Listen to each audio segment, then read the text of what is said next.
बेटा कोई बोल क्यों नहीं रहा है? सब लोग को आवाज जा रही है, सब लोग अपने आप को अनम्यूट कर सकते हैं।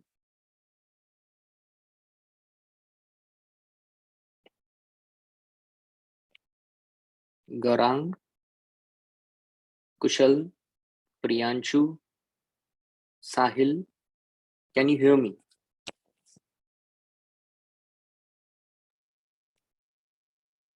Can you can you like unmute yourself बेटा?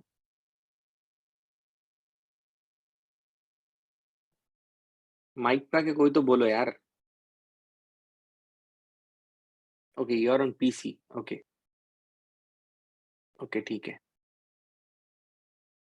चलो ठीक है, कोई दिक्कत नहीं है। तो किसी को याद नहीं है वेलोसिटी कितनी होती है? वेलोसिटी का फॉर्मूला कितना होता है? हाँ, कोई बोलना चाहता है? चलो कोई नहीं, अंडर टी में म्यू अपना फॉर्मूला होता है। Anyways, general equation of wave अगर अपन बात करें तो ए साइन ओमेगा टी माइनस के x plus initial phase angle five, ऐसा कोई जनरल इक्वेशन होता है। Let's start by question. एक एक क्वेश्चन से अपन समझते हैं चीजों को। पहला क्वेश्चन पूछा गया था जेई 2010 में।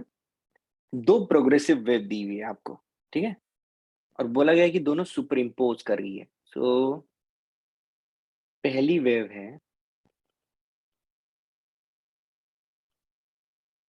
ये, और दूसरी वेव है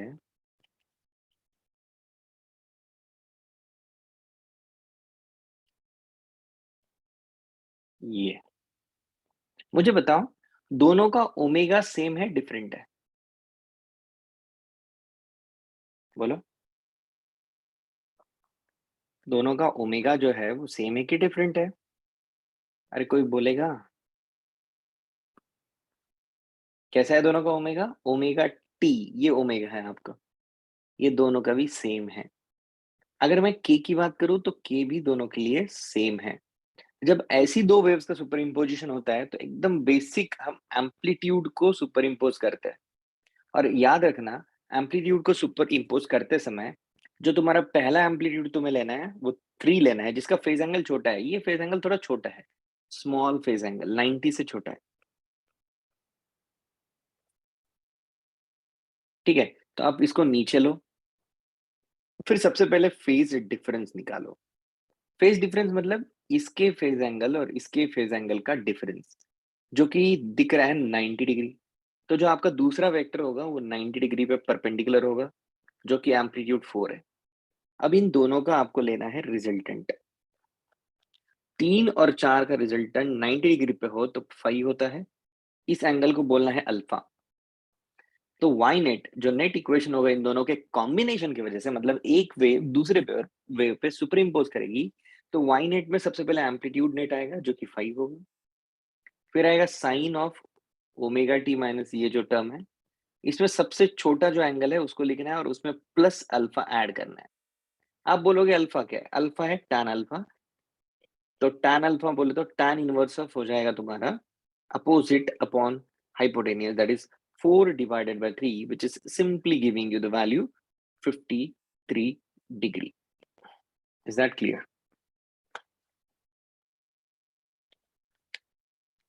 Is that clear to all of you?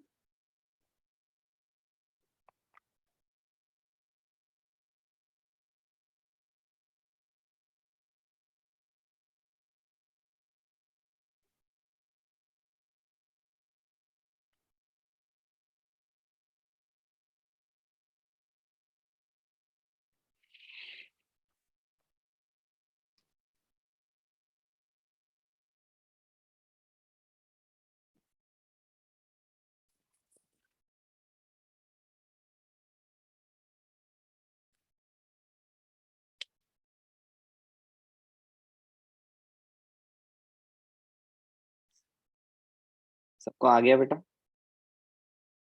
समझ में? एटलीस्ट कमेंट करो सो दैट आई कैन, जो बोल नहीं सकते हो एटलीस्ट कमेंट तो कर दो। Everything is clear?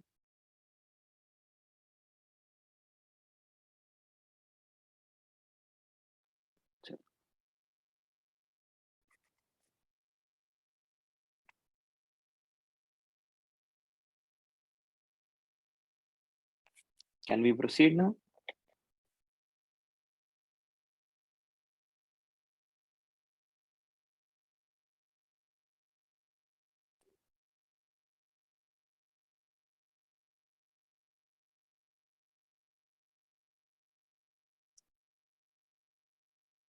आगे बढ़े बेटा।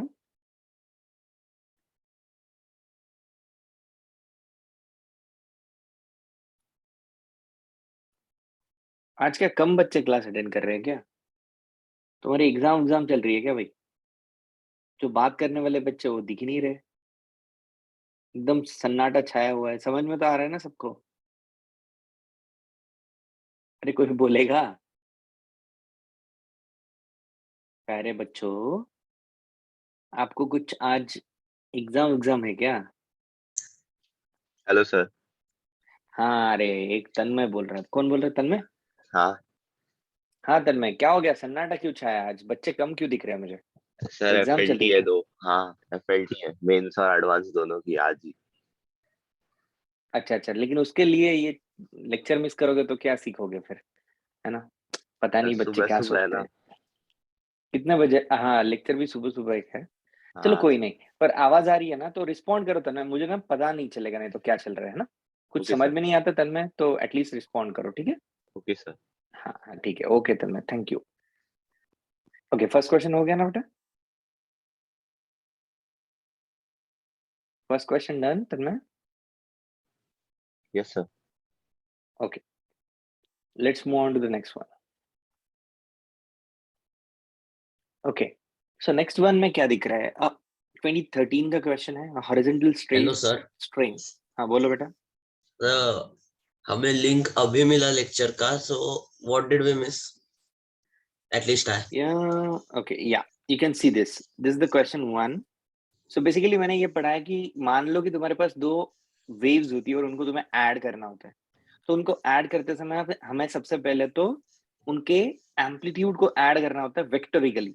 और एम्पलीट्यूड को जब ऐड करते हो तो सबसे नीचे जो वेक्टर लेते हो 3, यहाँ पे जो 3 लिया वो होता है जिसका फेज एंगल स्मॉल हो, ओके सर। छोटा हो। और जो ऊपर ओके होता है सर। उनका फेज डिफरेंस लिखना है। जैसे कि इसको कहा जाता है φ1, इसके फेज को कहा जाता है φ2। तो तुम्हारा डेल्टा फाई होता है φ1 माइनस φ2 का मॉड। ये फेज डिफरेंस है। इसकी वैल्यू निकल के आ रही है 90, तो दूसरा वेक्टर 90 डिग्री के एंगल पे बनाओगे। Okay sir. और फिर वेक्टर एडिशन करके तुम लिखोगे ए नेट साइन ऑफ जो पहला तुम्हारा फेज एंगल था उसमें अल्फा को ऐड करना है, ध्यान रखना, ठीक है? Is that clear? Yes sir, understood, thank you. एक मिनट सर, मैं इसका स्क्रीनशॉट ले लूं। हाँ हाँ बिंदास। Done sir, thank you. Second question पे चलते हैं। Second question, a horizontal straight string fixed at two ends. दो एंड पे फिक्स्ड है, मतलब इधर एक वॉल है, इधर एक वॉल है। डेफिनेटली ये स्टैंडिंग वेव को फॉर्म करेगी, ये दोनों पॉइंट पे जॉइंट है। तो ऐसे ऊपर जाएगी नीचे आएगी, ये फंडामेंटल फ्रीक्वेंसी होगी इसकी। हमें पता नहीं है कौन सी फ्रीक्वेंसी ये फॉर्म फॉर्म कर रही है, क्या कर रहा है हमें, लेकिन एक इक्वेशन गिवन है स्टैंडिंग वेव का, y as a function of x, t is given as 0.01, मैं यूनिट नहीं लिख रहा हूँ, sine of 62.8x, okay, multiplied by cos of 628 into t। Okay, ये जनरल इक्वेशन होता है। तो हम इसको लिखने के लिए ऐसा भी लिख सकते हैं, 0.01 साइन के x into sine 90 plus theta, तो मैं लिख सकता हूँ ओमेगा टी प्लस 90। चाहो तो मैं दोनों को साइन के टर्म्स में भी लिख सकता हूँ, कोई दिक्कत नहीं। अब सबसे बड़ी बात यह है कि आपको यहाँ पे पूछा गया है कि नंबर ऑफ नोड्स कितने हैं, लेंथ ऑफ द स्ट्रिंग कितनी है, ये सारी चीजें आपको पूछी गई है, ठीक है?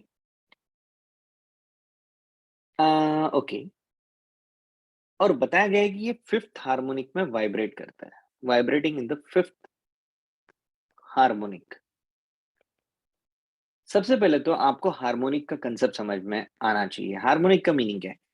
सबसे पहले तो आप इसको फंडामेंटल बोलते हो, जो सबसे बेसिक चीज हो सकती है कि यहाँ एक नोड आ सकता है। This is the basic diagram. कभी भी मेरे दिमाग में ये डायग्राम याद रहेगा मुझे।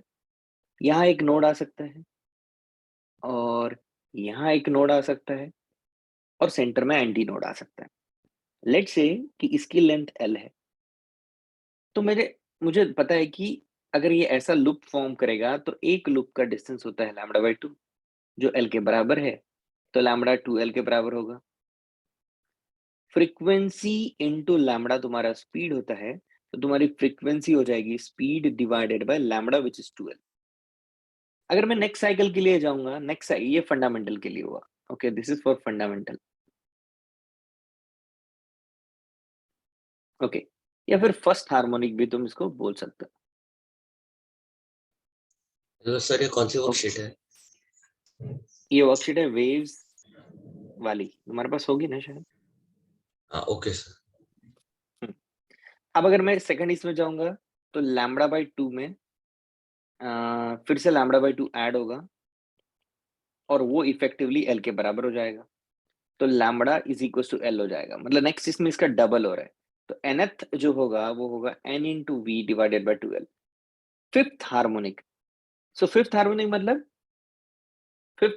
क्या हो जाएगा, ये सेकंड हार्मोनिक। ये फंडामेंटल का तुम्हारा ये इक्वेशन आया, या फिर इसको फर्स्ट हार्मोनिक बोलते हैं। इसका 5 टाइम्स, इसका मतलब फ्रीक्वेंसी की वैल्यू तुम्हारी 5 times of v into 2 L होगी। Okay, which is equal to v divided by lambda होता है, तो lambda is equal to 2l by 5। इसका मतलब l की value 5 lambda by 2। Is that clear guys? Is that clear? ये l हुआ। Yes sir. अब ये देखो 62.8 इंटू एक्स, मतलब ये हुआ ओमेगा, सॉरी ये हुआ k, ये हुआ तुम्हारा के एक्स होता है तो के, ये हुआ तुम्हारा ओमेगा। तो मैं के की वैल्यू देख रहा हूं, तो के की वैल्यू आ रही है 62.8, which can be written as 20, which can be written as तुम्हारा 2 pi by lambda. Okay, k is equal to 2 pi by lambda. यहाँ से मैं लैम्बडा की वैल्यू निकालूंगा 2 इंटू पाई 3.14 डिवाइडेड बाय 62.8, ये तुम निकालोगे। इसको निकाल के यहाँ पुट कर लोगे, तुम ही लेंथ को निकालोगे। अब बात आती है कि हर एक हार्मोनिक में एक एक लूप बढ़ता जा रहा है, ठीक है। तो जब फिफ्थ हार्मोनिक होगी, देखो सेकंड हार्मोनिक में 2 लूप है, तो फिफ्थ हार्मोनिक में कितने लूप होना चाहिए? अरे बोलो कितने होने चाहिए? 5 लैम्बडा बाई 5। 2 है ना, तो lambda by 2 lambda by 2 lambda by 2 lambda by 2 and fifth one 5 lambda by 2। अब यहाँ पे ये नोड है, ये नोड है, नोड है, नोड है, नोड है, ये भी नोड है, और बीच वाले सारे पॉइंट आपके एंटी नोड है। तो बता सकते हो एंटी नोड कितने हुए और नोड कितने हुए? Node 6 anti node 5। Very good. Node हो रहे तुम्हारे 6 और एंटी नोड हो रहे तुम्हारे 5। अब लेंथ लैम्बडा और ये बाकी सारी चीजें तुम चेक करोगे और मुझे बता दोगे कि आंसर क्या है। इनफैक्ट वो फंडामेंटल फ्रीक्वेंसी भी आपको पूछ रहा है, तो फंडामेंटल फ्रीक्वेंसी की वैल्यू होती है, वो भी मैं लिख देता हूँ, f fundamental is equal to v divided by 2l, ठीक है। और v कैसे निकालोगे तुम? v निकालने के लिए क्या दिया है उसने? ओमेगा, ओमेगा दिया है। ओमेगा का वैल्यू होता है omega by v is equal to k होता है। बाय द वे ओमेगा आपको गिवन है, के आपको गिवन है, तो v की वैल्यू निकल जाएगी ओमेगा डिवाइडेड बाय के से। यहां से v निकालो, उसको यहाँ पुट करो, लेंथ तो तुमने यहाँ से निकाल ली है। बाकी सारा कैलकुलेशन अब तुम करोगे, मैं इसको मिनिमाइज करता हूँ।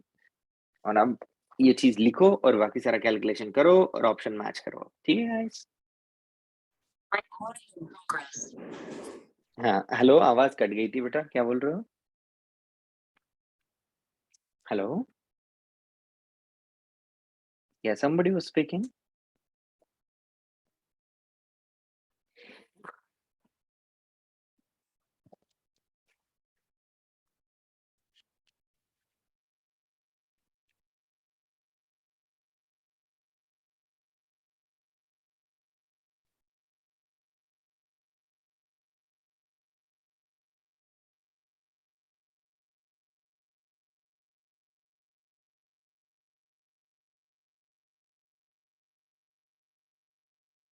तन्मय आवाज आ रही है ना बेटा? Yes sir. हाँ सर आ रही है। गुड, चलो निकालो आंसर निकालो।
Done sir.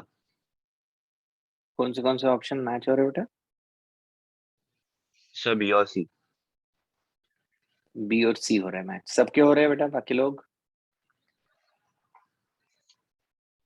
किसी को कोई दिक्कत है?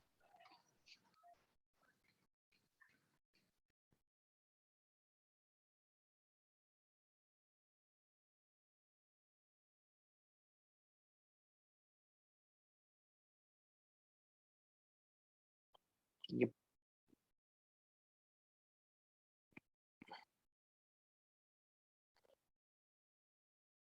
चलो तो फिर अगला सवाल करते हैं, होप कि सबको आ गया होगा इसका आंसर। बड़ा ही सिंपल क्वेश्चन था, 2013 में पूछा गया था और मल्टीपल करेक्ट क्वेश्चन था, तो डेफिनेटली 4 नंबर का सवाल होगा। ठीक है, मूविंग अहेड, क्वेश्चन 3 देख लेते हैं क्या पूछा है। One end of a taut string of length 3 metre. सबसे पहले तो 3 मीटर की स्ट्रिंग दी है, तो आप डायग्राम बनाओ, 3 मीटर लिख लो। वन एंड को फिक्स किया गया है, ये फिक्स्ड एंड है, मतलब यहाँ नोड बनेगा और बोला गया है कि ये x इज इक्वल टू 0 है। मान लिया भाई। The speed of the wave in the string, speed of the wave दी है 100 मीटर पर सेकंड, लिख लिया। The other end of the string is vibrating, free end, that means यहाँ हमेशा नोड और यहाँ हमेशा एंटी नोड होगा, चलेगा। The possible equation of wave, stationary wave is, तो इक्वेशन क्या हो सकती है? इक्वेशन का जनरल फॉर्मेट होता है 2a sin kx plus phi one into sine omega t plus phi two. ये आपके इक्वेशन का जनरल फॉर्मेट है। यहाँ ओमेगा वन ओमेगा टू कुछ भी, sorry k x phi one phi two कुछ भी हो सकता है। कुछ चीजें हैं जो हमेशा हमें ध्यान में रखनी है कि इस वेव का जो लेंथ है वो हमेशा 3 मीटर रहना चाहिए। इसका मतलब 3 मीटर वाले पॉइंट पे हमेशा एंटीनोड बनना चाहिए। अगर अपन पहली इक्वेशन को देखें, I guess this is also multiple correct question, I believe that. So अगर मैं पहले, मुझे पता नहीं है लेकिन चेक करते हैं एक एक ऑप्शन से। अगर मैं पहले इक्वेशन को देखता हूँ, तो डिटेल में देखते हैं इक्वेशन को कि ये इक्वेशन बताता क्या है। A sine pi x by 6 cos 50 pi t divided by 3। सबसे पहले तो एक इंपॉर्टेंट बात यह है कि वेलोसिटी जो होती है वो होती है ओमेगा बाई के। तो ओमेगा कोएफिशिएंट होता है टी का, तो यहाँ दिख रहा है 50 पाई बाई 3 डिवाइडेड बाई के इज पाई बाई 6। पाई से पाई कैंसिल हो जाएगा और 50/3 मल्टीप्लाइड बाई 1/6 हो जाएगा। बोलो क्या ये आपको 100 दे रहा है? क्या है आपको 100 देगा बेटा? सॉरी मैंने ये देगा, ये मैंने 1/6 लिखा, मल्टीप्लाइड बाय 6 हो जाएगा ये। तो 3 टू द यस, ये 100 दे रहा है आपको, 100 मीटर पर सेकंड आपकी वेलोसिटी तो आ रही है। और क्या चीजें सेटिस्फाई करनी है? y की वैल्यू क्या होगी जब x इज इक्वल टू 0 होगा? Okay, x is equal to 0 होगा तो होनी चाहिए a साइन 0 0, कॉस कुछ भी रहे कोई फर्क नहीं पड़ता, तो इफेक्टिवली आपको 0, ये भी ठीक है। लेकिन जब मैं x is equal to 3 put करता हूं तो क्या आता है, वो भी हमारे लिए इंपॉर्टेंट है। जब मैंने 3 पुट किया x की जगह, sine into cos, okay, no sorry, ये तो 50π/3 इंटू टी है। तो आपका जो ये वाला टर्मिनल है ये तो 1 बन गया, ठीक है ना? ये क्या बन गया आपका? 1 बन गया। तो बोलो कोई दिक्कत है बेटा? अगर आपका ये 1 बनता है इसका मतलब आपको एम्पलीट्यूड मिल रहा है, इसका मतलब आपको एंटीनोड मिल रहा है उस पॉइंट पे। अरे हाँ या ना? तो ऑप्शन ए यस सर। ठीक लग रहा है, ऑप्शन ऑप्शन ए में कोई प्रॉब्लम नहीं लग रही है। ऑप्शन बी देखो, अब फटाफट क्या करो, सारे ऑप्शन के लिए आप क्या करो, सबसे पहले मुझे बताओ वेलोसिटी में कोई ऑप्शन एलिमिनेट हो रहा है क्या? you'll do that, you'll do the same thing for all the other options। Check करो कि वेलोसिटी में एकदम सिंपल फॉर्मेट में लिख देता हूं, आपको याद रखना है, it is coefficient of T के सामने जो लिखा है उठाओ, और एक्स के सामने जो लिखा है उठाओ, और उस चीज का मॉड ले लो, बस खत्म। ये आपको निकालना है। सारे ऑप्शन के लिए निकालो, चेक करो।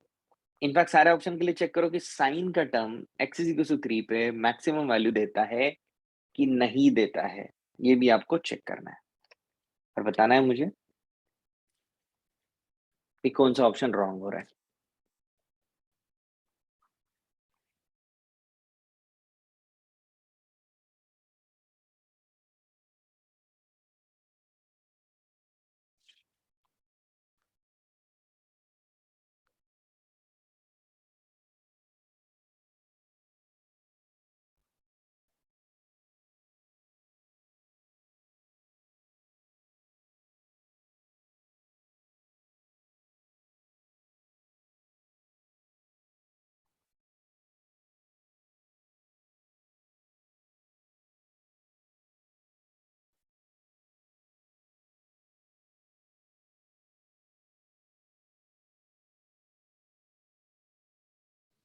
सर वेलोसिटी सबका 100 है। वेलोसिटी चारों ऑप्शन का 100 आ रहा है, यस सर। ओके। और चारों ऑप्शन एक्स इक्वल टू 0 पे दिखा रहे हैं, हाँ, वो तो दिखाएंगे ही। तो फिर अपन ऑप्शन देखेंगे, 3 पुट करने के बाद, ओके ये भी ठीक है। डी में 0 हो रहा है, x is equal to 3 पे। क्या हो रहा है बेटा एक्स इक्वल टू 3 पे? ऑप्शन बी 0 हो रहा है। हाँ तो ऑप्शन बी उड़ा दो, यप, ऑप्शन बी उड़ा दो। एक्स इक्वल टू 3 जब पुट कर रहे हैं तो साइन 90 आना चाहिए, तो साइन 90 नहीं आ रहा है, तो बी ऑप्शन छोड़ के बाकी सारे करेक्ट होंगे। तो बी को रॉन्ग बोलो, बाकी सारा को करेक्ट बोलो। 2014 अगेन इजी क्वेश्चन, समझे?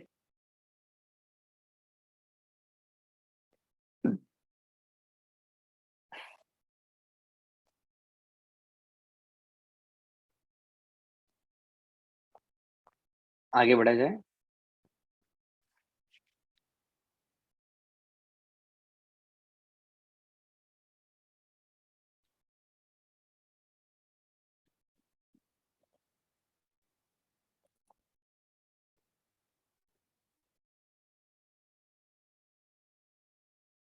सब लोग को आ गया बेटा?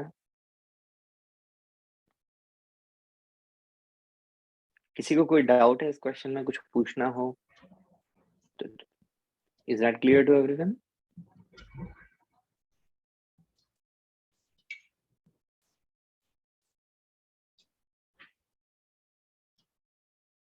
Yes, sir.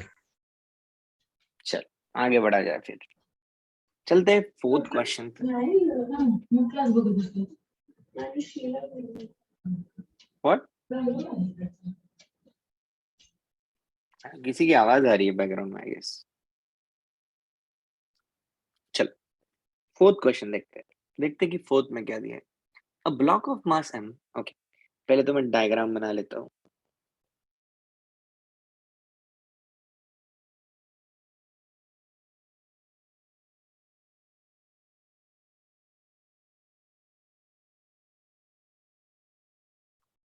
A block of mass m hangs vertically at the bottom of one end of uniform row of constant mass per unit length.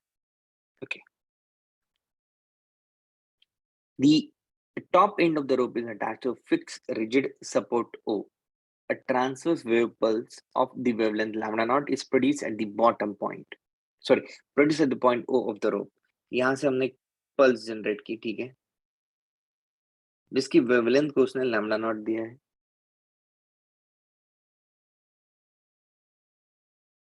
The pulse takes t naught time to reach point A. A तक पहुंचने के लिए, यहां से नीचे जाने के लिए उसको टाइम लगता है t naught A. Okay. A wave pulse of wavelength lambda naught is produced at point A. नीचे एक पल्स प्रोड्यूस की और इसको ऊपर जाने के लिए टाइम लगता है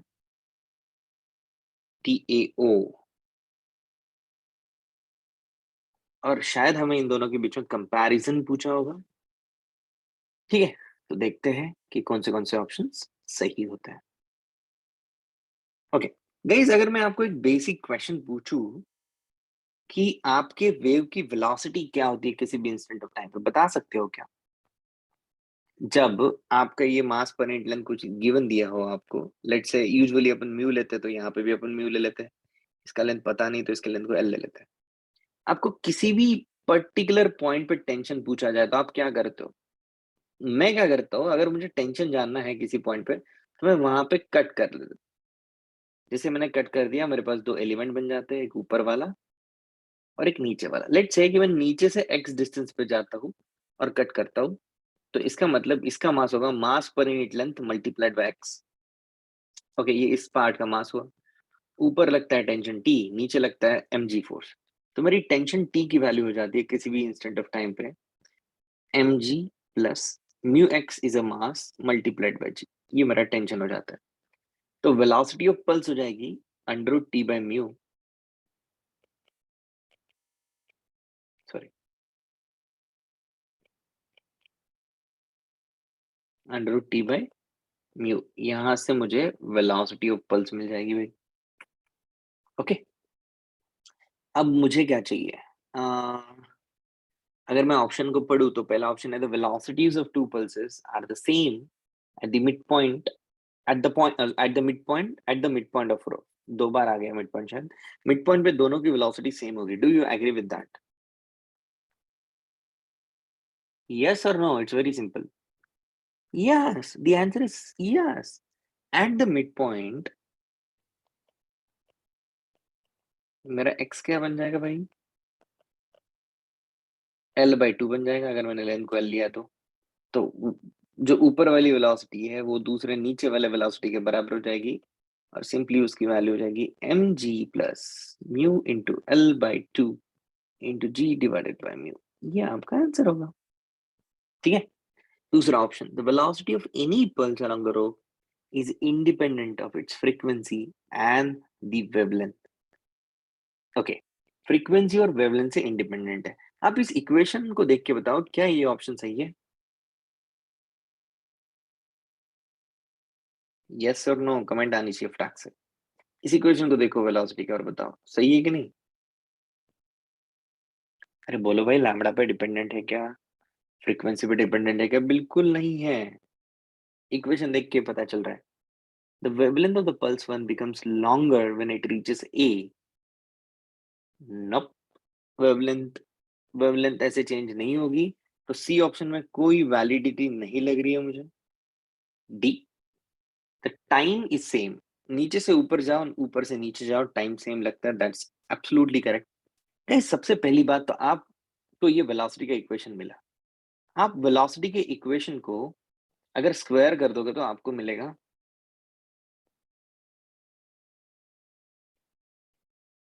ओके, इसको डिफरेंशिएट करोगे आप तो 2v dv/dt मिलेगा। सो इसको डिफरेंशिएट करोगे तो आपको इस तरफ g बचेगा बस।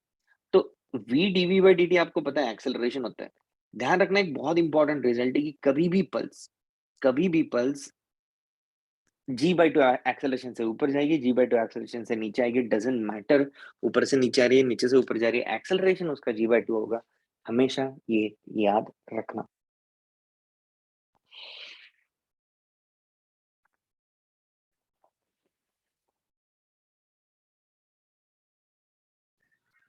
सर आंसर बुकलेट में बी और डी करेक्ट लिखा है। आंसर बुकलेट में क्या करेक्ट लिखा है? बी और डी। क्वेश्चन कौन सा है? ये 4th है ना। उन्होंने कौन सा नहीं दिया? अपना ए भी आ रहा है, तो ए सेम ही होगा। उन्होंने गलत दिया है, गलती से भूल गए हो, सेम होगी वेलोसिटी। वैल्यू वेलोसिटी की सेम ही होनी चाहिए। टेंशन पे डिपेंडेंट है भाई, टेंशन सेम है मिड पॉइंट पे तो वेलोसिटी बिल्कुल सेम होगी। बिंदास ए ऑप्शन मार्क करो आप। ठीक है बेटा।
डन बेटा। Yes sir. हो गया सबका छपके? ओके। याद रखना ये रिजल्ट बहुत इंपॉर्टेंट है, g/2 याद रहना चाहिए।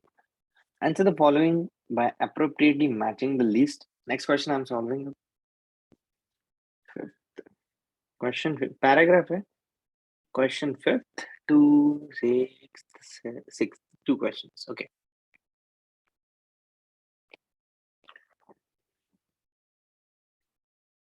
A musical instrument is made using different metal strings 1, 2, 3, 4 with a mass per unit length. Okay.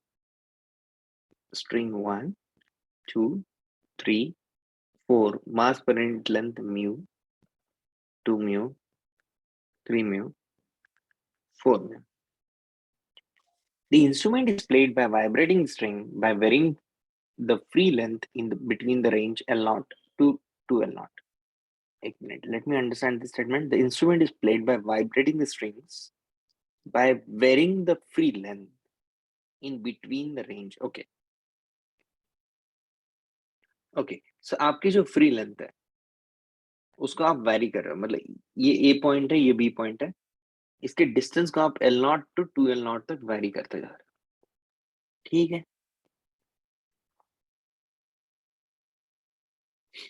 हम्म,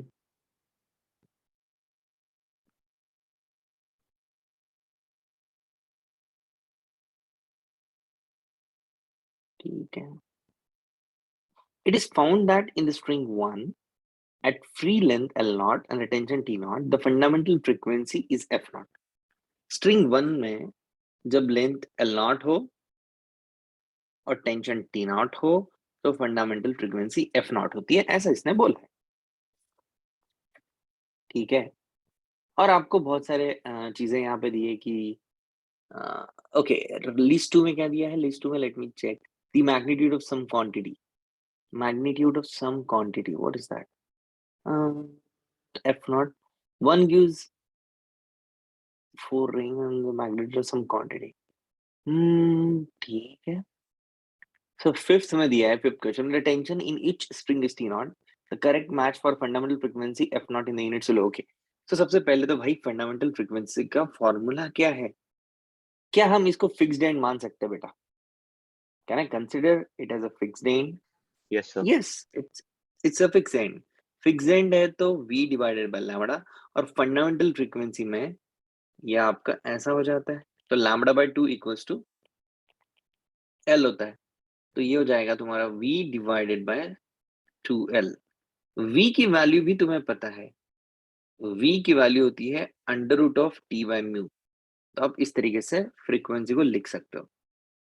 सो इसका मतलब ये है कि ओके, टेंशन पे डिपेंडेंट नहीं है क्योंकि सब में टी नॉट है। Length length length length length length length length को कैसे देखेंगे, एक मिनट। हाँ, दी करेक्ट, ओके, हमें पूछा गया है कि the correct match for the highest fund, oh अगर मुझे फंडामेंटल फ्रीक्वेंसी हाईएस्ट चाहिए तो इससे मैं बोल सकता हूँ क्या कि लेंथ लोएस्ट चाहिए और लोएस्ट लेंथ का वैल्यू L0, तो L0 भी फिक्स हो गया, T0 भी फिक्स हो गया, ये फिक्स है, ये सबके लिए फिक्स है, तो फंडामेंटल फ्रीक्वेंसी तुम्हारी खाली म्यू पे डिपेंडेंट है इनवर्सली। तो फर्स्ट वाले के लिए F0 है, तो स्ट्रिंग 1 के लिए F0 है अगर आपकी वैल्यू, तो आपको F0 की यूनिट्स में बताना है। तो अगर आप देखोगे स्ट्रिंग 1, तो स्ट्रिंग 1 के लिए F0 की यूनिट्स में 1 है, स्ट्रिंग 2 के लिए निकालना है आपको, string 2 upon string 1 equals to string 1 upon string 2. String 1 was mu, string 2 was 2 mu, इसका अंडर रूट, म्यू ने म्यू को मार दिया 1/√2, 1/√2 की वैल्यू आपको निकालनी पड़ेगी, ठीक है। ये आपको सेकंड, अरे नहीं निकालनी है, डायरेक्ट गिवन दिया है। स्ट्रिंग 3 में आपका आएगा म्यू डिवाइडेड बाय 3 म्यू का under root, okay, which is 1/√3. String 4, very simple question.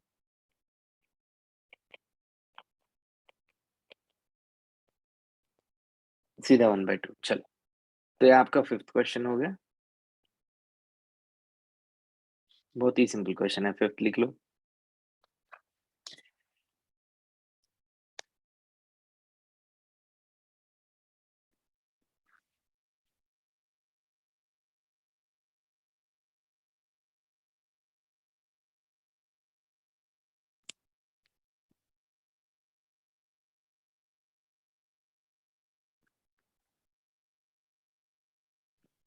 Sir बोलो। क्या आप स्क्रीन को थोड़ा सा स्लाइड कर सकते हो अपवर्ड्स? अपवर्ड ऐसे? नहीं सर, हाँ, नहीं, नीचे का नीचे पार्ट करो। देखना। हाँ हाँ,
Sir, what is that written after 1 by root 2?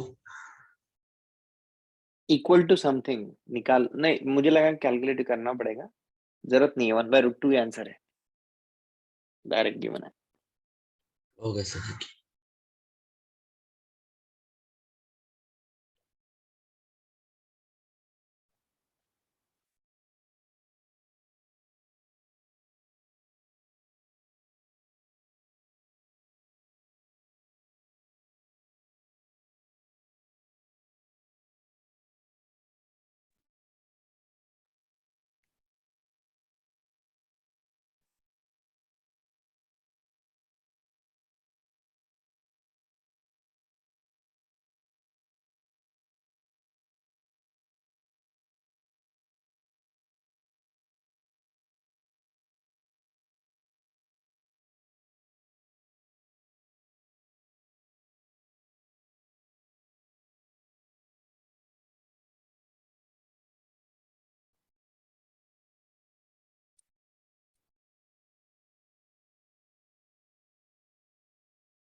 हो गया बेटा, let's do the next one.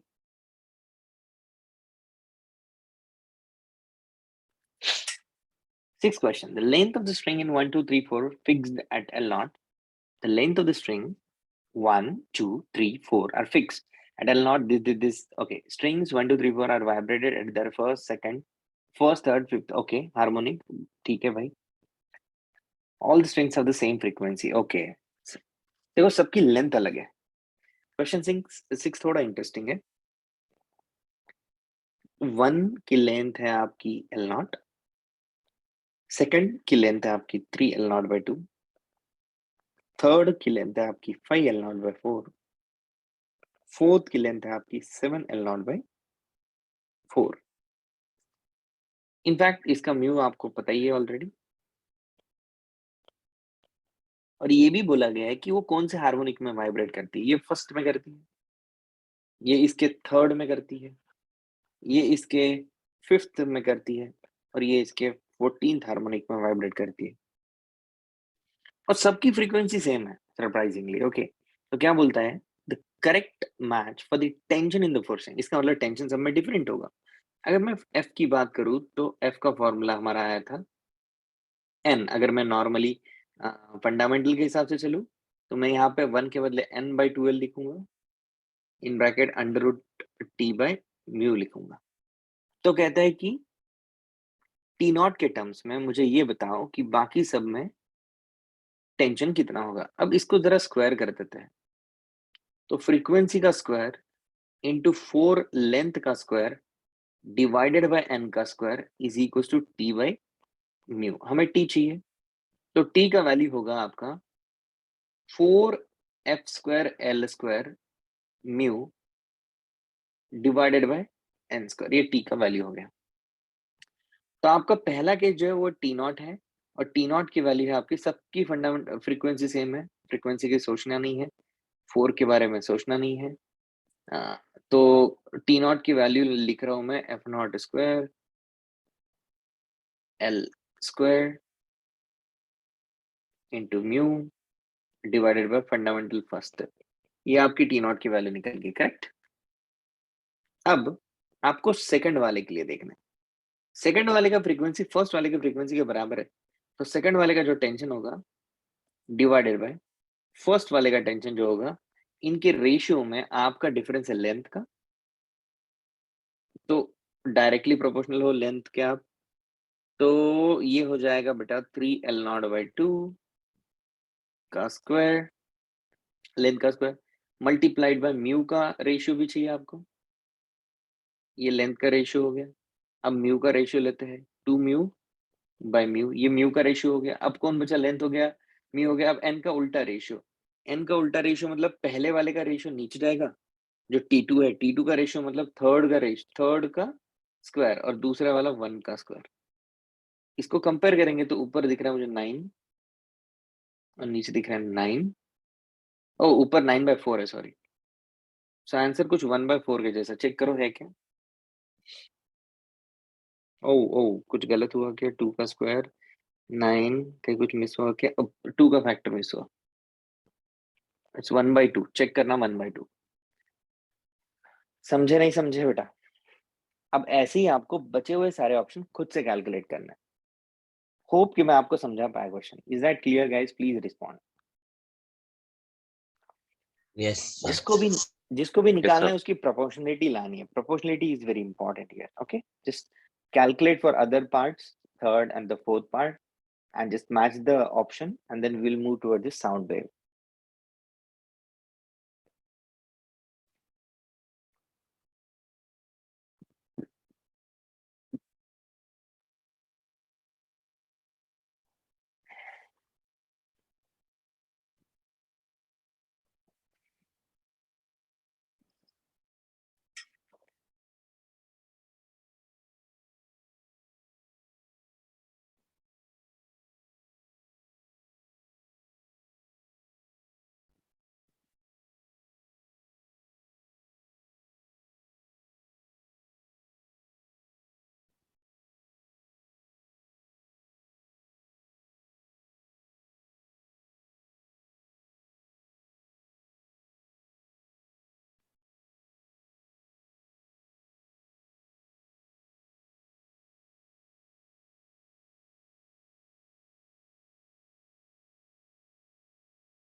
Yes guys, सबने सारे ऑप्शन मैच करवा लिए क्या?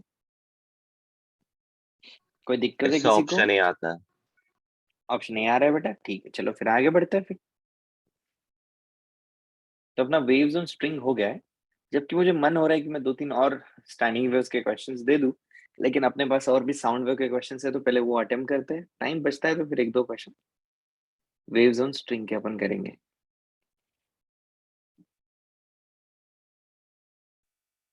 Sound waves. आपका पहला सवाल, अ स्टेशनरी सोर्स, एक सोर्स है जो स्टेशनरी है, रेस्ट पे है, okay, is emitting sound at a frequency f naught. Frequency emitted is f naught, which is reflected by two cars approaching the source.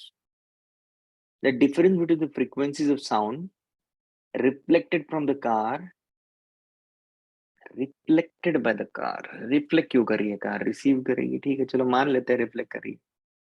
और ये अप्रोच कर रही है सोर्स को। पहली बात तो एक कार 1 है लेट्स से, और दूसरा कार 2 है। तो अप्रोच करिए लेट्स से, इसकी स्पीड v है। तो बोलता है कि जो कार है वो आपकी फ्रीक्वेंसी को यहाँ से रिफ्लेक्ट करके वापस इधर भेज रही है, ये भी रिफ्लेक्ट करके वापस इधर भेज रही है, ठीक है। तो क्या कहा गया है, the difference between the frequencies of sound reflected from the car is, let's say यहाँ से f1 रिफ्लेक्ट हुआ, लेट्स से यहाँ से f2 रिफ्लेक्ट हुआ, तो इनका ratio, oh sorry not ratio, बोलता है कि the difference between the frequencies of sound, difference let's say f1 और f2 का difference is 1.2% of f naught, is 1.2%, मतलब 1.2% of f naught, ठीक है। what is the difference in the speeds of the car, तो car की speed में क्या difference है। लेट्स से ये v1 है v2 है, तो आपको v1 और v2 का डिफरेंस पूछा गया है। किलोमीटर पर आवर में नियरेस्ट इंटीजर वैल्यू इसकी आपको बतानी है, और बोला गया है कि the car are moving at a constant speed which are smaller than the speed of the sound 330, much smaller, तो speed of sound is far greater than v1 and v2, तो इग्नोर हम कर सकते चीजों को। ओके, सबसे पहली बात, इस क्वेश्चन के लिए मुझे डॉपलर इफेक्ट यूज करना है। मैं डॉपलर का इक्वेशन लिख लेता हूं।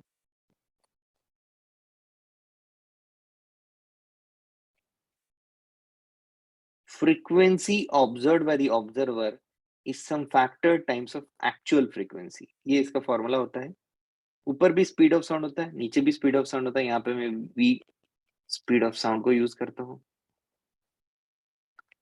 ऊपर ऑब्जर्वर आता है, नीचे सोर्स आता है, ठीक है। ऊपर क्या आता है ऑब्जर्वर और नीचे आता है सोर्स। यहाँ रहता है प्लस या माइनस, यहाँ रहता है प्लस या माइनस, ये डिपेंड करता है। सबसे पहले तो कार आपकी साउंड को रिसीव कर रही है, ठीक है।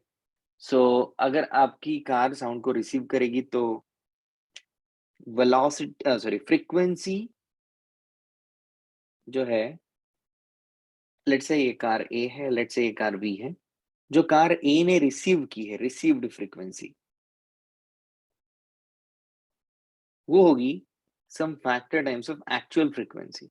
एक्चुअल एफ नॉट गिवन है, आपका सोर्स भाग नहीं रहा है तो नीचे तो डेफिनेटली वी होगा।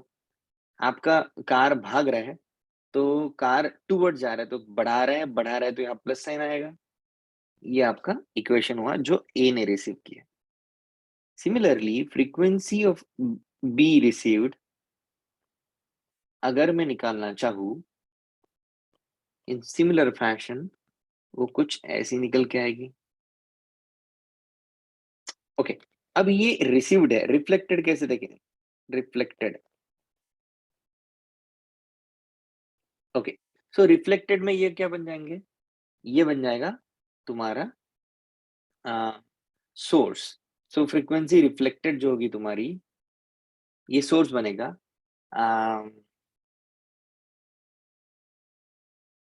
ये इसने रिसीव किया तो रिफ्लेक्ट करने के लिए सोर्स बनेगा, और सोर्स का एक्चुअल फ्रीक्वेंसी ये है। सोर्स भाग रहा है, क्या हो रहा है, सोर्स भाग रहा है। सोर्स भाग रहा है तो अब नीचे वाला चेंज होगा, ऊपर वाला चेंज नहीं होगा। ऑब्जर्वर तुम्हारा बिल्कुल भी नहीं भाग रहा है।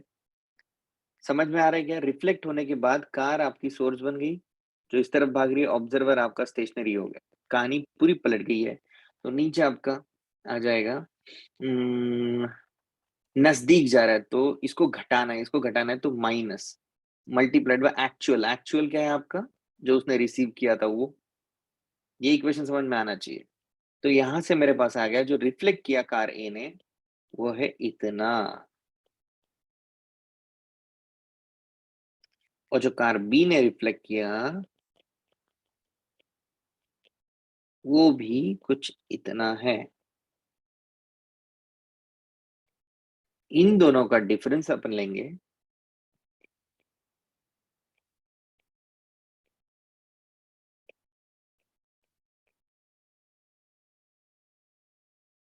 वो आना चाहिए 1.2% ऑफ F0। F0 से F0 कैंसिल हो जाएगा।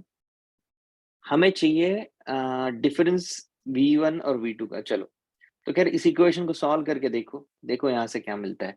स्पीड ऑफ साउंड तुम्हें पता है क्या है, you know the speed of sound. तो तुम्हें V1 और V2 में कोई रिलेशन मिल रहा होगा। अगर अप्रोक्सीमेशन यूज करना पड़े, अगर V के सामने V1 को कैंसिल करना पड़े तो कर दो। मैं तो कहता हूँ कर ही दो नीचे, क्योंकि इतना ज्यादा डिफरेंस उसने बोला बहुत छोटा है, तो मैं नीचे वाले को कैंसिल कर दे, नीचे V बना देता हूँ, तो ऊपर हो जाएगा V plus V1 minus V2 divided by V is equal to 0.1, sorry ये हो जाएगा 12 डिवाइडेड बाई 1000, ये कट जाएगा। सो डिफरेंस आ जाएगा 12 इंटू स्पीड ऑफ साउंड उसने लेने के लिए बोला है हमें 300 कितना 30 लेने के लिए बोला है। काफी क्वेश्चंस में डिफरेंट डिफरेंट वैल्यू लेते हैं भाई, तो इसलिए ध्यान रखा करो। कभी 340 लेते हैं, 340, कभी 300, कभी 298, कभी 300, 320। सो ध्यान रखना इस चीज का। इसको करो सिंप्लीफाई, जो भी आंसर है। थोड़ा मिनिमाइज करता हूँ। होप कि आपको क्वेश्चन समझ गया।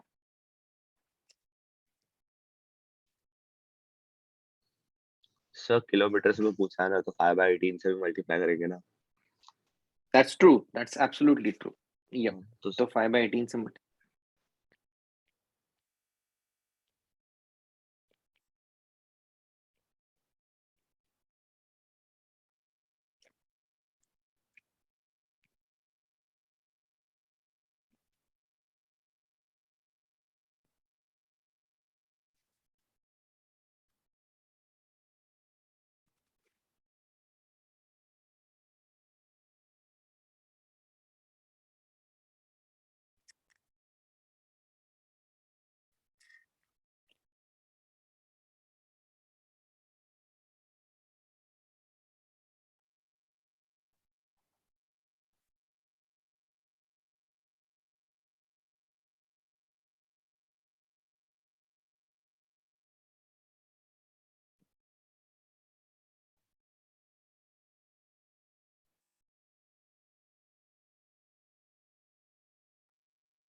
हाँ भाई, हो गया सबका?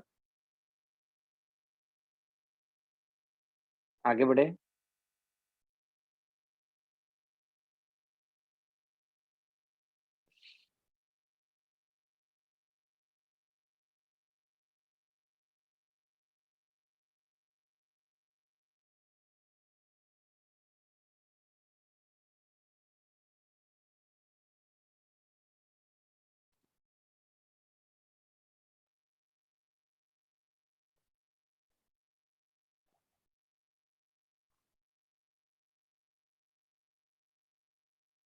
सर 18/5 होना चाहिए ना वहाँ पर मल्टीप्लाई।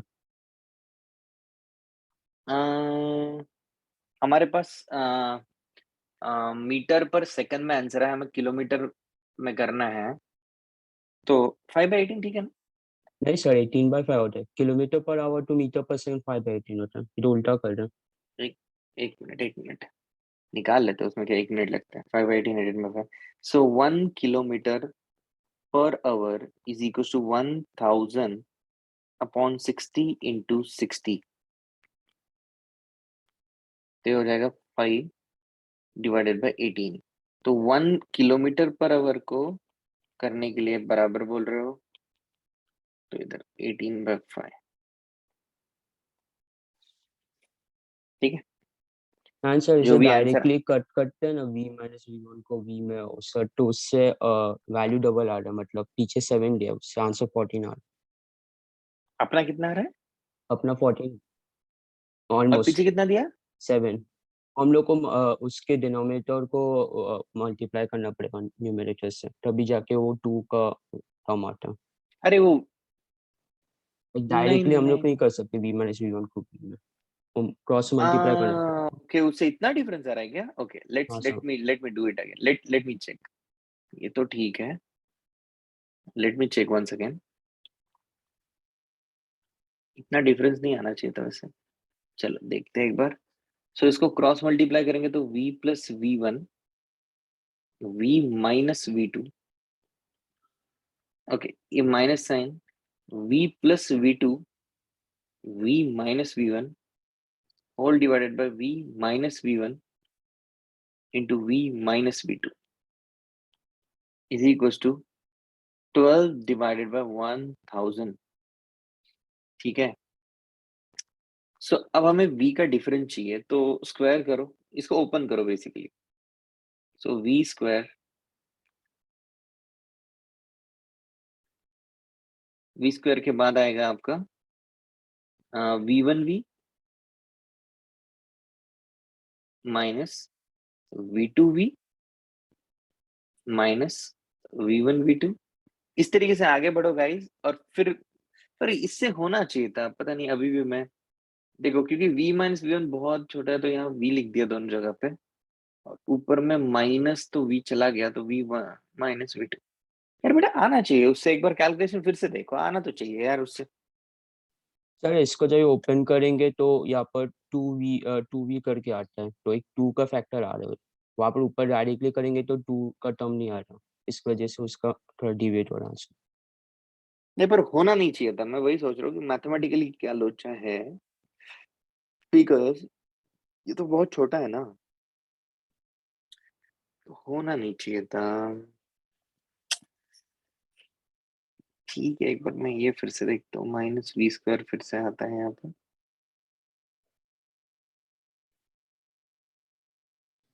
इससे ऐसे 7 आता है, कैसे? ऐसे ऐसे 7 आ किया रहा है तो लाइक, हाँ। हम्म। डिनोमिनेटर को लाइक v स्क्वायर पकड़ या 330 का स्क्वायर पकड़ के अप्रोक्सीमेटली, और ऊपर 2 का फैक्टर लेके डायरेक्ट आ रहा है 7। हाँ हाँ, नहीं नहीं, इसको सॉल्व करने से आ रहा है, मैं समझ गया, लेकिन उससे भी आना चाहिए था, बस मैं मैथमेटिकली देख रहा हूँ कि कहाँ रॉन्ग चले गए थे अपन, चलो कोई नहीं।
मेरा तो वही आ रहा है फिर से आंसर। नहीं, 2 का फैक्टर है, बराबर बोल रहे हो। तो 2 का फैक्टर है, हाँ, एक 2 का फैक्टर एक्स्ट्रा आ रहा है इस केस में। मैथमेटिकली इतना डिफरेंस हो गया क्या क्रिएट? कमाल है। मुझे तब भी सोचने दो एक बार कि क्यों हो रहा है ना।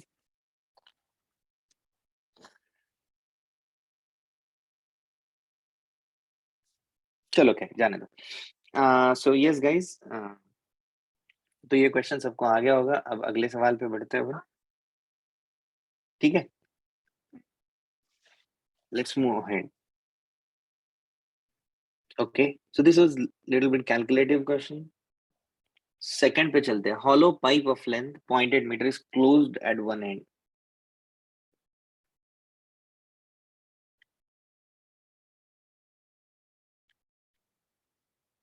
पॉइंट 8 मीटर का एक पाइप है जो एक एंड पे क्लोज किया गया है, and it's open and 0.5 meter long uniform string is vibrating in its second harmonic.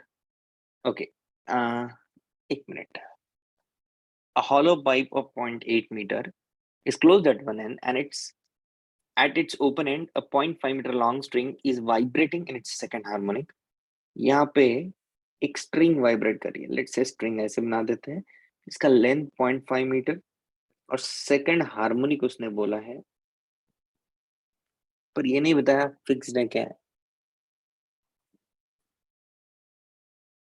If the tension in the wire is 50 Newton and the speed of the sound is this, tension in the wire is 50 Newton and the speed of the sound is 320. So speed in the string is under root T by mu है, और हमको बोला गया है कि ये दोनों resonance में, मतलब दोनों की फ्रीक्वेंसी को मैच करवा दो। ओके, अब मास ऑफ द स्ट्रिंग हमें पूछा है, length of the string given है, तो बेसिकली हमें म्यू निकालना होगा। तो एक तरफ हम ब्लाइंडली टी बाय म्यू लिख देते हैं स्पीड को। फ्रीक्वेंसी इज इक्वल टू होता है स्पीड डिवाइडेड बाय लैम्बडा। क्या होता है? Speed divided by lambda. तो मैं इस तरफ लिख रहा हूं 1 by lambda in the string under root of tension upon mu. Okay, अब इसका अगर मैं फंडामेंटल देखता हूं तो इसका फंडामेंटल क्या है? इसके लिए फंडामेंटल है lambda by 2 is equal to 0.8, sorry lambda by 4, ये 1/4 हुआ ना, ये दिस इज 1/4। तो lambda by 4 is equal to 0.8, तो लैम्बडा इज इक्वल टू 3.2। ठीक है, सो इसके लिए लैम्बडा 3.2 है। सो इसके लिए स्पीड की बात अपन करें तो speed of sound 320 divided by lambda 3.2। इसको सिंप्लीफाई करेंगे तो ये आएगा 100 metre per second, sorry not metre per second, hertz frequency है, तो ये 100 हर्ट्स आ गया। ये ऑर्गन पाइप की बात है बेटा, और इस तरफ मैं स्ट्रिंग की बात कर रहा हूँ। अब बात आती है कि स्ट्रिंग के लिए लैम्बडा कैसे लिखेंगे। खैर मुझे ये बताया गया कि ये सेकंड हार्मोनिक में वाइब्रेट करता है। अगर मैं देखूं तो नॉर्मल इक्वेशन मेरी v divided bye nv divided by 2l होती है। लेंथ सेकंड हार्मोनिक है तो 2v डिवाइडेड बाय 2l होगा। ओके, सो इसका मतलब मुझे फ्रीक्वेंसी के बदले v बाय l लेना है, सीधा सीधा। v बाय l मतलब लेंथ है मेरी 0.5 मल्टीप्लाइड बाय v है मेरा 50 by mu is equal to 100। Okay, so ये हो जाएगा तुम्हारा 50, तो दोनों तरफ स्क्वायर कर देंगे तो 50 mu is equal to 50 square. एक 50 कैंसिल हो गया तो म्यू की वैल्यू आ रही है मेरी 1/50 which is equal to mass per unit length. Length है तुम्हारी 0.5, यहाँ से तुम्हारा मास आ गया। चेक कर लो जरा कैलकुलेशन में कोई एरर तो नहीं है ना।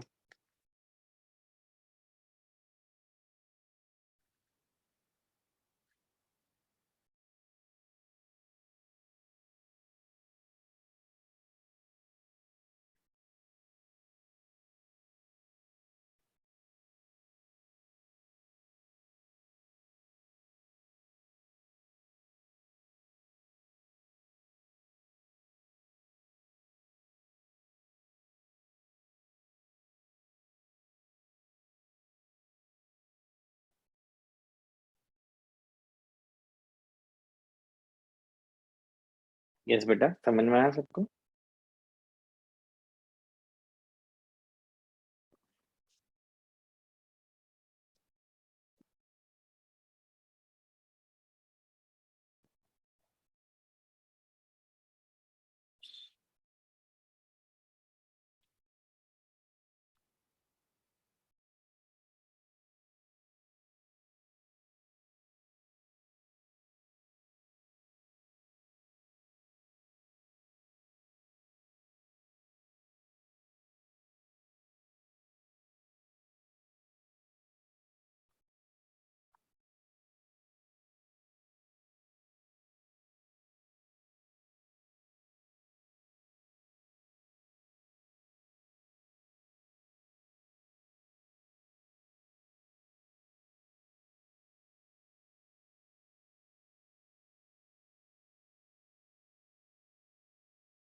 हो गया बेटा?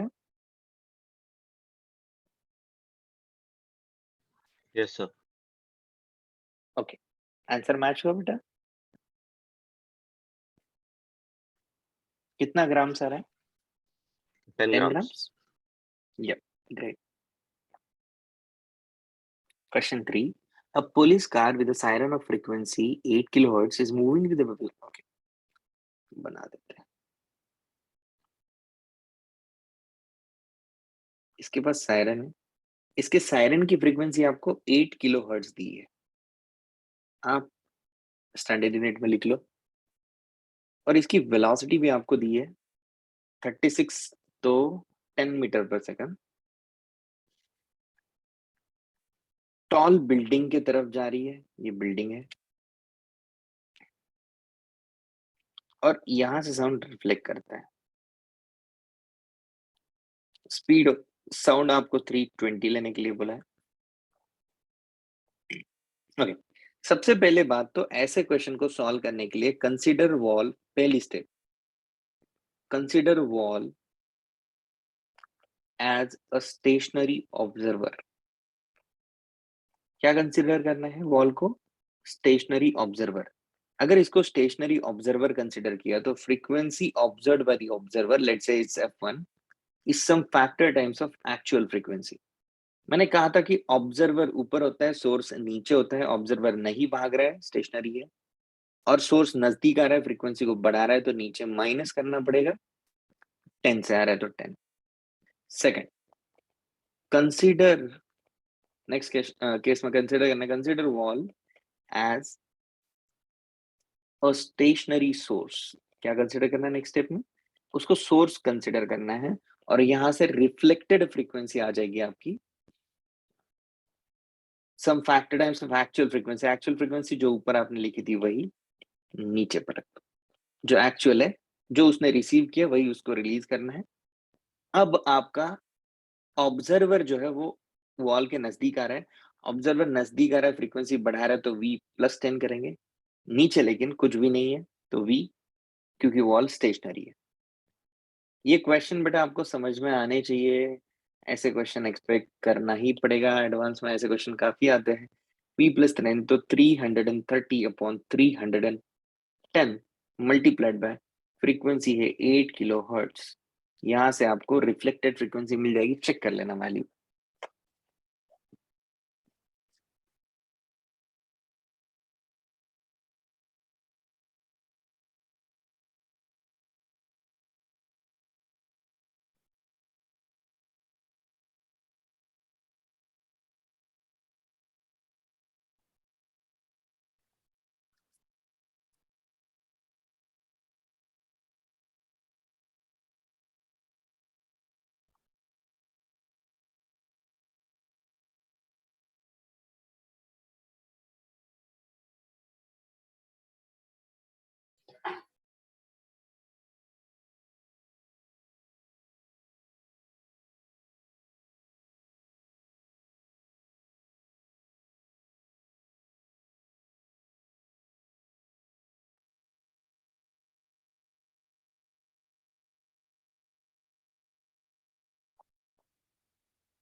Done sir. डन बेटा, चल फोर्थ क्वेश्चन की तरफ बढ़ते हैं।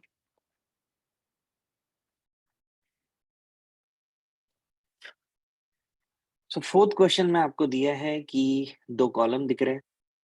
कॉलम 1 शोज 4 सिस्टम्स, आपके पास 4 सिस्टम्स है। ओके, एक तो ऑर्गन पाइप है, सॉरी 2 ऑर्गन पाइप है, 2 स्ट्रिंग्स है। ओके चलेगा। Each of the same length producing the standing wave, the lowest possible natural frequency of system is called as fundamental frequency that we know, whose wavelength is denoted by this। ठीक है, match करना है बेटा, है ना, हमको match करना है। तो जैसे कि मैं ए ऑप्शन को चेक करूं,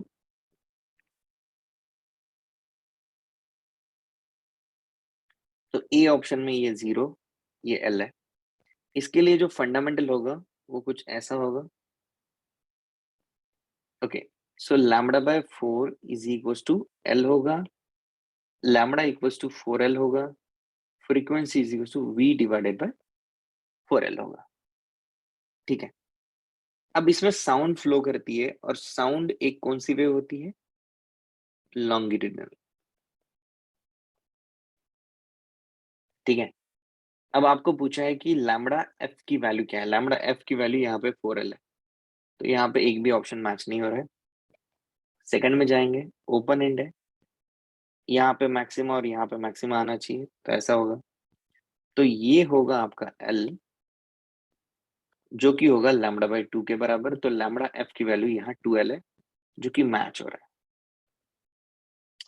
अब यहाँ पे फिर से साउंड जाता है, तो यहाँ पे भी लॉन्गिट्यूडिनल होगा, सी ऑप्शन। दो फिक्स्ड एंड है आपके। फंडामेंटल फ्रीक्वेंसी के लिए आप λ/2 = L करोगे फिर से, और यहाँ ट्रांसवर्स वेव है, क्योंकि ये वेव्स ऑन स्ट्रिंग है, ऊपर नीचे, आगे पीछे नहीं होता वाइब्रेशन, ऊपर नीचे होता है। यहाँ वाइब्रेशन ऐसे होते हैं, यहाँ वाइब्रेशन ऐसे होते हैं, ये डिफरेंस है। डी में फिर से ट्रांसवर्स होगा। आपका नोड दिखा रहा है वो सेंटर पे नोड दिखा रहा है, तो आप ऐसा करो, यहाँ पे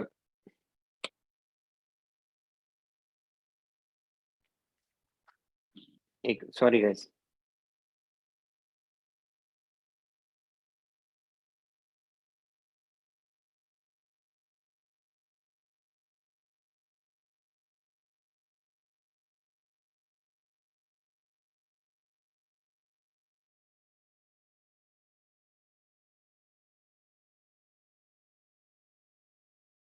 ओके। सो यहाँ पे सेंटर है, ओके। तो ये कितना हो जाएगा, ये टोटल लैम्बडा है, lambda is equal to L हो जाएगा, ठीक है। लैम्बडा इक्वल टू L है क्या कोई ऑप्शन? यस, आर ऑप्शन है, और ये ट्रांसवर्स भी है। तो काफी सिंपल क्वेश्चन है, पता नहीं ये एडवांस में क्यों पूछ लिया, ये तो कोई भी बता देगा यार।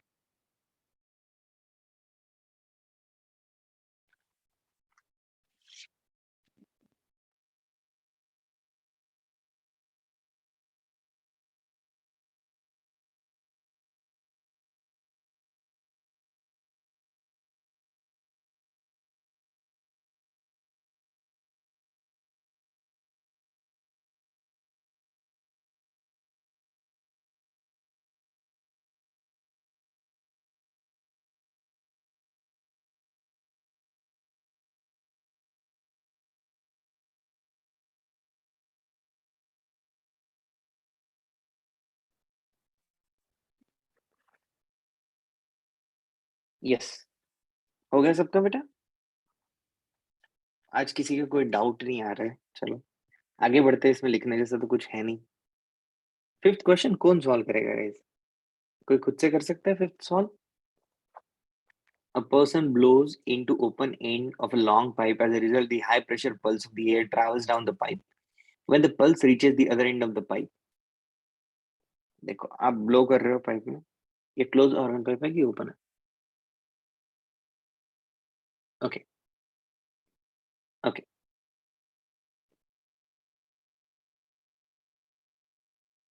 ओके। सो दोनों के लिए पूछा है, अगर ऑप्शन को देखोगे तो एक में ओपन एंड है, एक में क्लोज एंड। आपने यहाँ से कुछ रिलीज किया। सबसे पहली बात तो यहाँ पे क्या बनता है, यहाँ पे हमेशा प्रेशर का मैक्सिमा बनता है, डिस्प्लेसमेंट का मिनिमा बनता है। यहाँ की बात करें तो यहाँ पे प्रेशर का मिनिमा होता है, लेकिन डिस्प्लेसमेंट का मैक्सिमा होता है। यहाँ पे फिर से वही बात, प्रेशर का मिनिमा, यहाँ पे भी प्रेशर का मिनिमा, डिस्प्लेसमेंट का मैक्सिमा। तो बताओ कौन से ऑप्शन सही होंगे?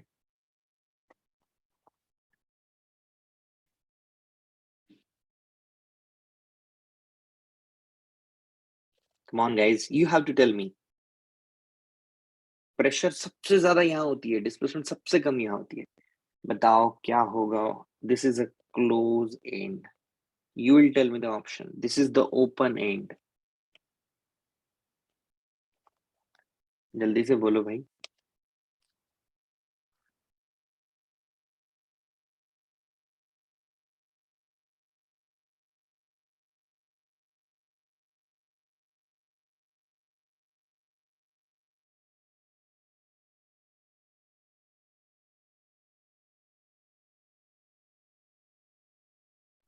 B and D. B and D आ रहा है, चलो let me check once. A low pressure pulse starts traveling up the pipe. Low pressure pulse start, okay, minimum से निकल रही है तो low pressure कह सकता हूँ मैं, up the pipe, and if the other end of the pipe is open. A low pressure pulse starts traveling up the pipe if the other end of the pipe is open. Pressure minimum है, other and open है, तो वहां पे भी low pressure आएगा। सही बात है। और डी में high pressure pulse starts travelling up the pipe, if the other end of the pipe is close, तो हाई प्रेशर रहेगा एंड में। करेक्ट है, बीओडी ठीक लग रहा है बेटा। हाँ सही है। देखो 2012 कितना इजी सवाल है। Question 6, a student is performing an experiment with a resonance हाँ सर 5 का डी कैसे हुआ, एक और बार रिपीट कर सकते हो? वो क्लोज एंड ऑर्गन पाइप में यहां से फ्लो करने वाला जो रिटर्न आने वाला है वो हाई प्रेशर होगा, ऐसा वो कह रहा है। अब द पाइप, अब द पाइप मतलब यहाँ से जो रिटर्न आएगा वो हाई प्रेशर है कि लो प्रेशर है, समझा? अच्छा, okay, got it. Question 6, a student is performing an experiment of a resonance column. The diameter of the column tube is this. The distance frequency of the tuning fork is. Temperature आपको दिया है 300 and ये 8 है तो 311।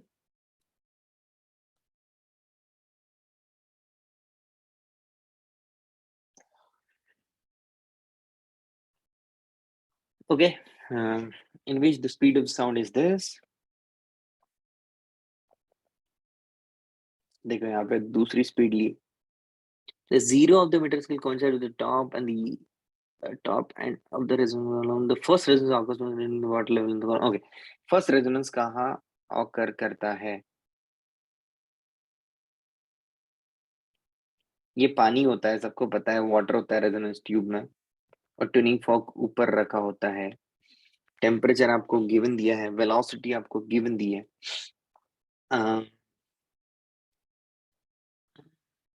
एक बार फिर से समझते हैं। A student is performing the experiment of resonance column. Resonance column के एक्सपेरिमेंट में ये वाटर रहता है नीचे, सबसे पहली बात। डायमीटर ऑफ द कॉलम आपको दिया है 4 सेंटीमीटर। अच्छा गाइस, डायमीटर का पर्पस क्या है बताओ? What is the purpose of diameter? कौन बताएगा? Direction. एंड करेक्शन, बहुत बढ़िया। तो एंड करेक्शन का फॉर्मूला क्या है अपने पास? End correction is equals to 0.6 times of radius या फिर 0.3 टाइम्स ऑफ डायमीटर। डायमीटर आपको गिवन है, यहां से आप एंड करेक्शन निकाल लो। ठीक है, तो एंड करेक्शन आपके निकल गए। अब second point, the frequency of the tuning fork, मतलब ये कितने से वाइब्रेट कर रहा है वो मुझे पता चल गया है। ठीक है, वो 512 दिया है मुझे। टेम्परेचर ठीक है, सब दिया है। When the first resonance occurs, the reading of the water level in the column is, water level की रीडिंग हमें चाहिए, मतलब ये रीडिंग हमें चाहिए। और टोटल लेंथ कितना है इसका? न, हम ये लेंथ निकाल सकते हैं। खैर, ये लेंथ कितनी होगी? फर्स्ट में lambda by 4 is equal to L होगा। और लैम्बडा कैसे निकालेंगे? फ्रीक्वेंसी इंटू लैम्बडा स्पीड होता है, तो स्पीड बाय फ्रीक्वेंसी से निकालेंगे। Speed by frequency is your lambda into 4 is equal to L. क्या हमें एल पता है? नहीं, हमें एल निकालना है। तो स्पीड की वैल्यू हमें पता है क्या? हाँ पता है, 336 है। फ्रीक्वेंसी पता है क्या? हाँ पता है, 512 है। Multiplied by 4। इससे जरा आंसर निकालना कितना आता है?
अब बेटा कितना है आंसर?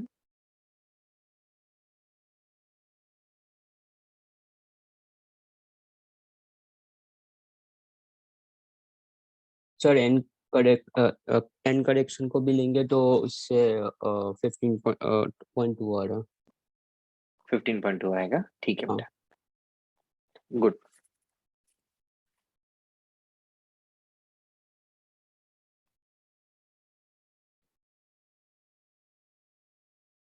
आगे बढ़ते हैं अभी 7th क्वेश्चन पे।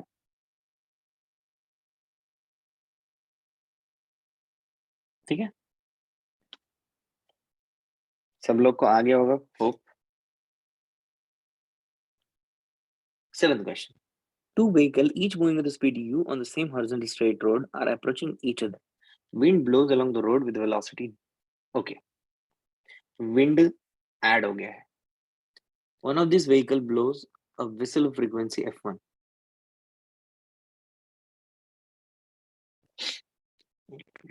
पहले तो approaching towards each other बोला. Two vehicles, each moving with the speed u. Wind blows along the road with the velocity omega. Let's say wind ऐसे blow करती है.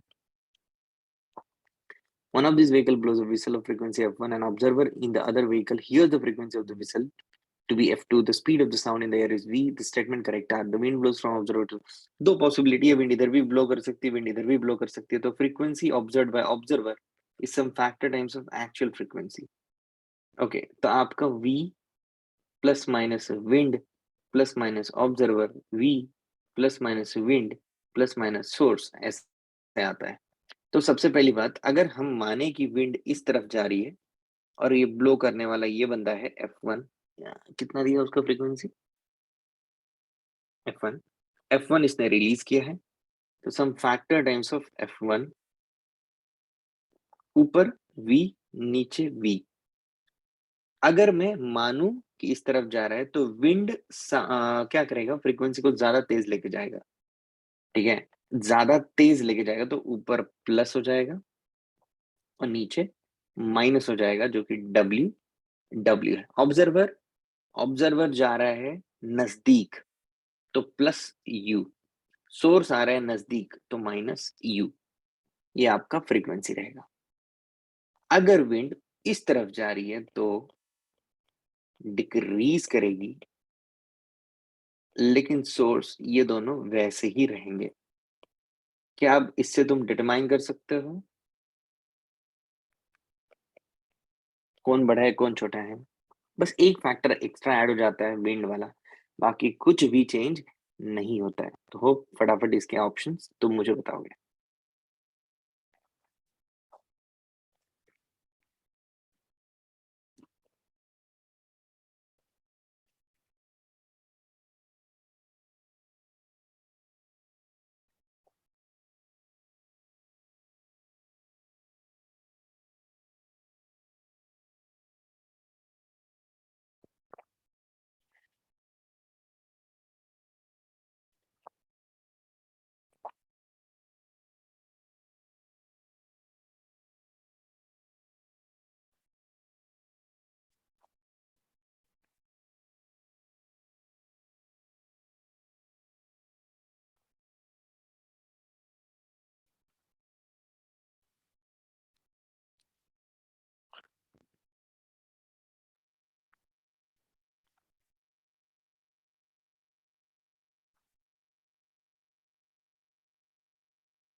Done sir. डन. चलो बढ़िया। कौन सा ऑप्शन करेक्ट है फिर बताओ? A and B. A and B correct है, चेक कर लिया, मैच हुआ। Yes sir. Very good. Let's discuss the 16 now, sorry A 8 and B, now. sir. Okay, very good very good. A and B ठीक है ना। चलो so 8 question देखते हैं। Student is performing experiment using a resonance column again and a tuning fork of frequency. Okay, frequency आपको दी है 244 hertz. It told that the air in the tube has been replaced by another gas. Assume that the column remains filled with the gas. If the minimum height at which resonance occur is this. चलेगा तो कहाँ resonance हो रहा है, उसकी minimum height दी है 0.35 plus and correction 0.005। यहां से आप रेडियस निकाल सकते हो। And correction is 0.005 which is equal to 0.6 times of radius।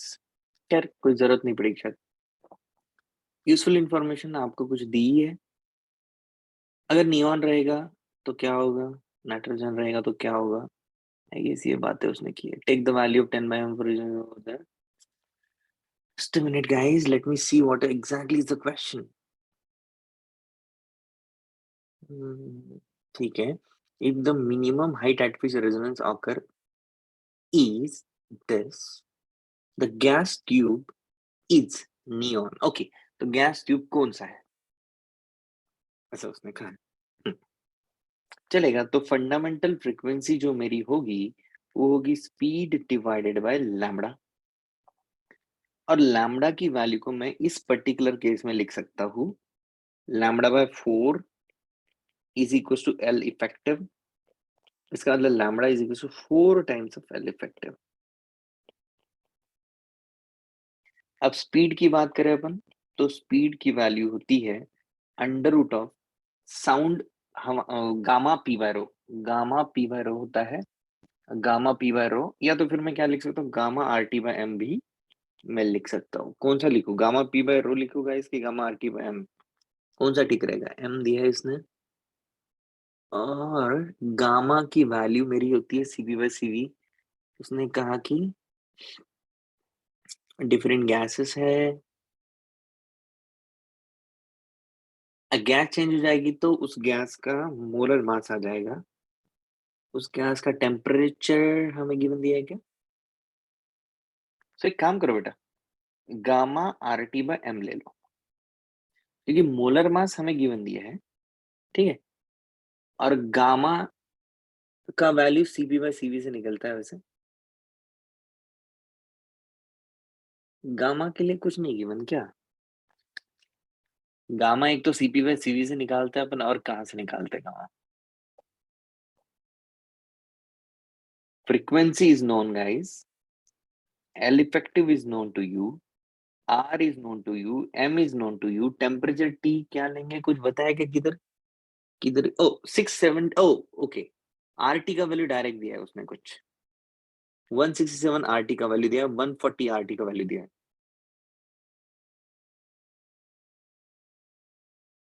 ओ मैं गामा भी तो निकाल सकता हूँ। गाइस मुझे बताओ, नियॉन कौन सी गैस है, मोनोएटॉमिक डायटोमिक? मोनोएटॉमिक। 1+2/f से मैं गामा भी तो निकाल सकता हूँ यार।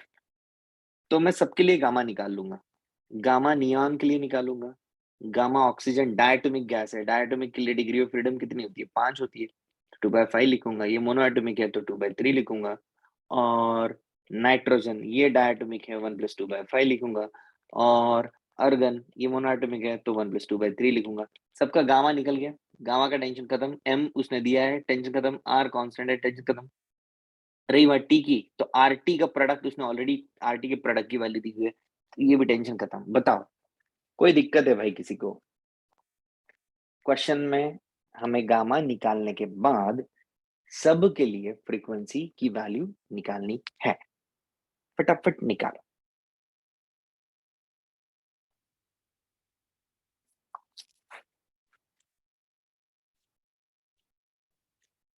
चेक करो राइट हैंड साइड और लेफ्ट हैंड साइड किसके लिए मैच हो रहे हैं, ये आपको चेक करना है। हो सकता है ये मल्टीपल करेक्ट हो, तो मल्टीपल ऑप्शन भी करेक्ट हो सकते हैं, अच्छे से देखना। कोई दिक्कत है मुझे पूछो।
Sir, excuse me, sir.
Hello-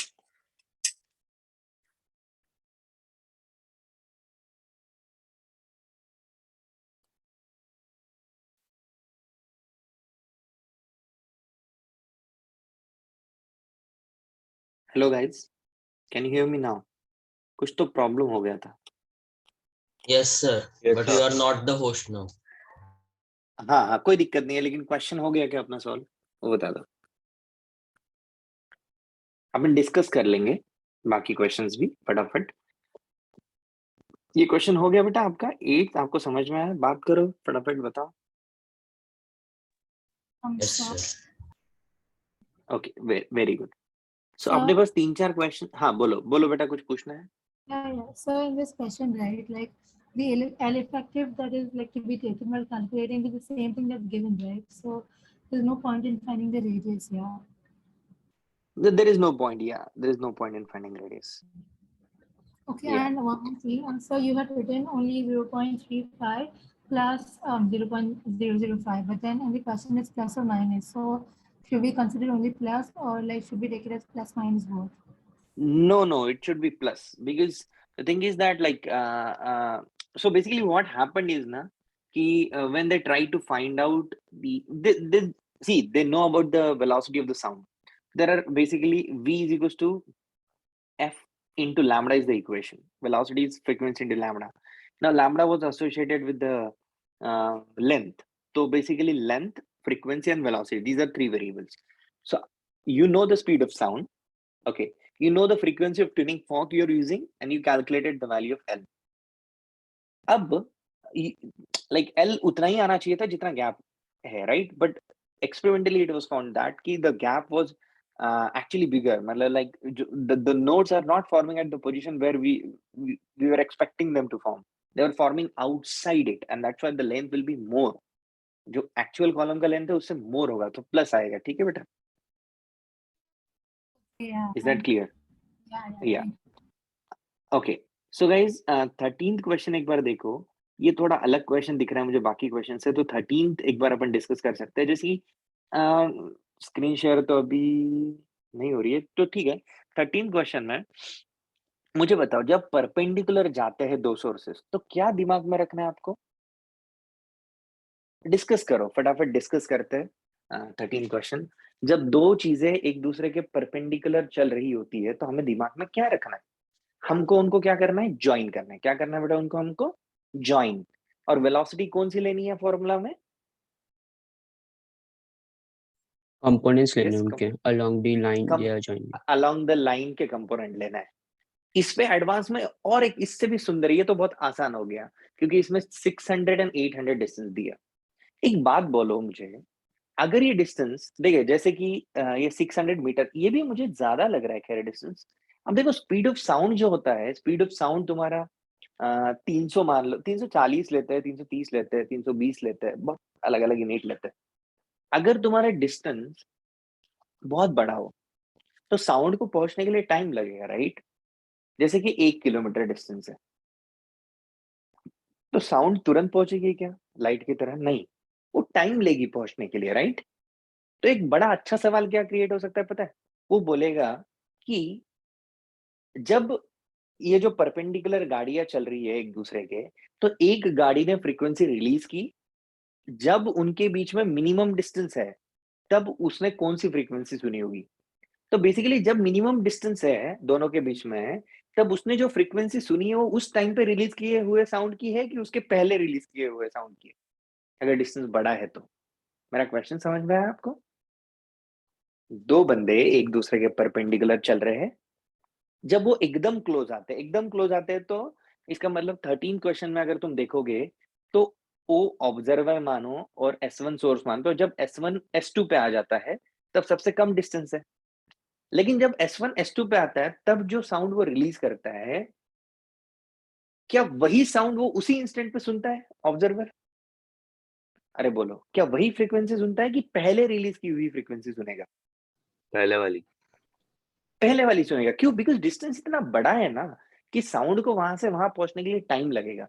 तो उसने जो पहले रिलीज किया होगा वो सुनेगा तब जब वो वहां पहुंच जाएगा। इसने पहले कुछ रिलीज किया, जब तक ये यहाँ पहुंचा तब तक उसका साउंड वहां पहुंचा। तो आप इसमें बेसिक क्या, साउंड को उस पर्टिकुलर पॉइंट से ऑब्जर्वर के पास जाने के लिए जितना समय लगने वाला है, उतना ही समय इस बंदे को उतना डिस्टेंस आगे चलने में लगने वाला है। समझे? समझे कि नहीं समझे? ये आपका की है इस क्वेश्चन को सॉल्व करने का, ऐसे क्वेश्चन को सॉल्व करने का। Is that clear guys? Yes अरे सर। हाँ या ना? और क्या पूछ सकता हूं मैं? और मैं इसमें और थोड़ी कॉम्प्लिकेटेड चीज कर सकता हूँ। मैं क्या बोलूंगा कि एक सोर्स है या फिर एक ऑब्जर्वर है, दोनों में से किसी एक बंदे को सर्कुलर ट्रैक में घुमा दूंगा और दूसरे को उसके सेंटर वाली लाइन के अलाउंग कहीं ना कहीं रख दूंगा। समझे कि नहीं समझे क्वेश्चन? अब इस क्वेश्चन में मैं क्या क्या पूछ सकता हूँ? बहुत सारी चीजें पूछ सकता हूँ। मैं पूछ सकता हूँ मैक्सिमम कितना सुनेगा, मिनिमम कितना सुनेगा, जब सबसे कम डिस्टेंस होगा तब कितना सुनेगा। समझे कि नहीं समझे? तो ऐसे बहुत सारे क्वेश्चंस क्रिएट होते हैं। होप कि आपको आइडिया आया। आपको करना क्या है, जब मैक्सिमम सुनना है तो आपको ऐसी टेंजेंट बनानी है जो दोनों को अप्रोच करते हुए दिखे, और जब जब मिनिमम सुनेगा तब दूर जाते हुए वाली टेंजेंट, दो टेंजेंट बनेगी सर्कल के ऊपर। इसके अलावा और एक चीज इंटरेस्टिंग बताता हूँ। आपने कभी रेड शिफ्ट और ब्लू शिफ्ट के बारे में सुना है क्या?